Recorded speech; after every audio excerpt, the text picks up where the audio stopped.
Junior মিশা আরো অনেকেই আছে, যেরকম আমার খুব কাছের ছোট ভাই অভি।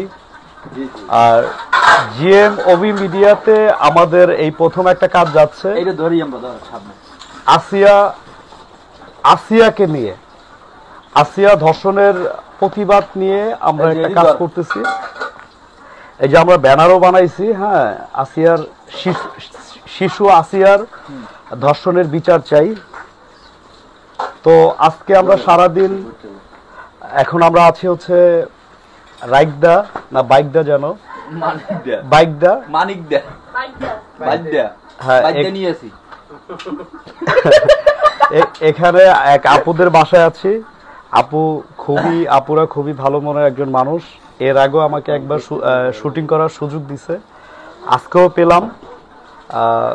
তাদের জন্য মন থেকে একবারে মনের অন্তরস্থল থেকে দোয়া, যেন সবসময় আপুদের বাসা আসতে পারি, ঠিক আছে? আর আজকে আমরা শুটিং করব। মিশা, আসিয়ার এই শুটিং এর ব্যাপারে তুমি কিছু বলো বন্ধু। আমরা সকলেই জানি যে আসিয়ার নামটা নিলেই কিন্তু এসে পড়ে সেই নরপশু কথা, যিনি একজন শিশু আসিয়াকে নির্মমভাবে শারীরিক নির্যাতন করেছে। তো সেই আসিয়ার